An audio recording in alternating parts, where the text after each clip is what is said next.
As you're getting ready to head out the door, we are giving you a live look at 71 this morning. We've been seeing, conditions kind of improve as we've gone throughout the morning, which is lucky, especially for a Friday the 13th. Yeah, we've seen some roads have snow like this, others coming in maybe from the west side, not as much, but we do have school closings coming in. Make sure to take a look at the iAlert at the bottom of your screen. It is Friday the 13th, everyone. Thank you for being with us here on Go. I'm Dave Chudowski with Maureen Kyle, Holly Strano, and Danielle Wiggins. Yeah, and this is one of those mornings you do want to leave a little extra time. Danielle, Holly, you guys are guiding us through, but you were talking about some of the spinouts you saw early this morning. Yeah, when I was coming in, the worst part that I saw on my commute was from 480. On 480, I come up from the southeast, and right now 271 on the east side is the worst. Yeah. So we will take a look at that in just a minute. Yeah, it's pretty rough, and that's where I come from. So it's one of those slower drives. We anticipated it, so just allow that patience this morning, and know that it's going to fluctuate as far as problem spots throughout today.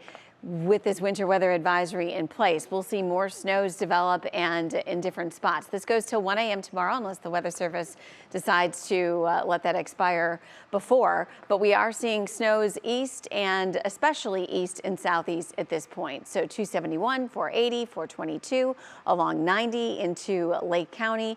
Much of Geauga County right now dealing with the snow showers. So yes, it is going to be a little slower going. Speaking of Geauga County, West Geauga schools are closed today. Chardon schools are closed today. So we've got the iAlerts up, which will continue to scroll and keep you informed with the latest. We're in the 30s and have been holding in the low 30s. It feels colder because it's really blustery.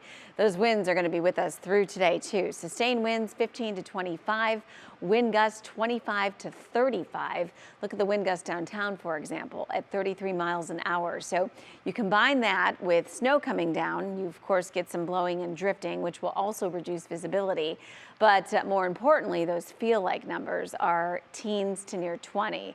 So it's cold. It definitely is. There's no way around this. You need those heavier coats today, the hats, the gloves.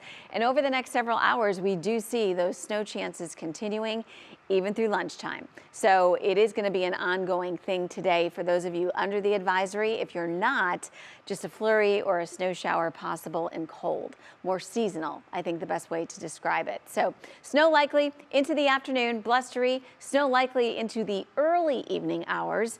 And then beyond that, we will start to see some of that start to fade away as we approach the expiration time of our advisory that's in place. We're going to look ahead to the rest of the weekend coming up in just a few minutes, see what's ahead if we keep it cold. But right now, Danielle's checking that drive. Yeah, 632. Let's take a live look. I told you 271 was our biggest problem spot right now. That's where we're seeing the most slowdowns. Here's 271 at 422 in Warrensville Heights. That split there where you're moving along between Bedford Heights, Warrensville Heights, moving through Beechwood as well. So traffic seems to be moving okay, but we do have a crash report at 271 northbound near 422. And as you can see, the stop and go traffic pretty much from Mayfield Road to 422 on 271 north and south. Let's take a look at that drive time. 271 between 422 and I-90 in Willoughby Hills, a 20-minute commute. Remember, that's typically a 12-minute ride. And just take a look at that average speed there, 37 miles per hour.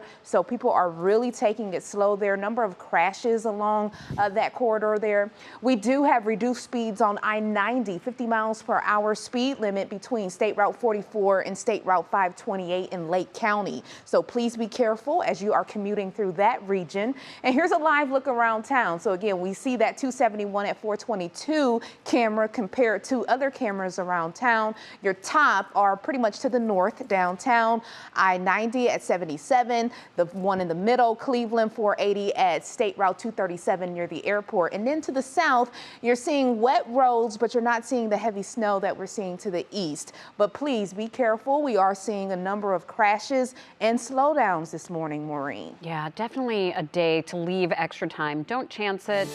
You don't want to take any risks out on the road. And we are going to send things back outside to get a check on the conditions out east. You always want to have that friend who is already gone through the commute and has boots on the ground. That's right. Lindsay Buckingham is our friend, as always. She is live in Lake County this morning with a lot of good show and tell this morning. What do you have for us now? Oh, thanks, guys. Well, you guys are good friends to me, too. I hope I'm a really good friend now that I've been standing here telling you what's going on. You know what's been interesting, though? We are in Concord in Lake County. It's been really cool to see how the texture of the snow has changed. So when we first got out here, really heavy snowflakes coming down, then it was sort of flurries. Now we're seeing like little crystals, as you can see, and they melt really quickly. So on our car windshield over there, it looks like it's almost raining. Back on 90 East, we're looking at traffic running very smoothly. That's because a lot of ODOT trucks are out there. We've seen them all morning, 285 to be exact, out in Northeast Ohio. In the last, I would say, about 30 minutes, we're starting to see just a little bit of a covering on the highway there. That's because of the snow's coming down pretty hard, but like I said, it is turning to that wet snow now. So it's making things a little bit more slick out there. We've seen traffic running normally, like I said, but if you do get out there, definitely take it slow because, as I said, went from those heavy snowflakes to the flurries, and now we're seeing these crystal-like snowflakes that are melting very quickly, making things really sloppy on the roadway, Dave. Yeah. I got your back, though. I'm letting you know. You're our friend. We don't want to take any chances, certainly on a serious level this morning, Lindsay, especially as you say, the road's starting to get more covered. Absolutely. Got to take it slow and also just give those trucks plenty of room to lay that salt down. All right, great job all morning long, Lindsay Buckingham. Thank you very much. And we are getting some closings in this morning. You can get them sent straight to your phone. Just text closings to 216-344-3300. Remember, that is a text, not a phone call. And the storm system hitting us now is the same one that left behind severe damage to the south. Alabama took on most of the damage with 6 confirmed fatalities. Another fatality was also reported in Georgia. You can see here that homes and businesses have been destroyed with fallen trees and tens of thousands without power this morning. We are still waiting on official confirmation of any tornadoes.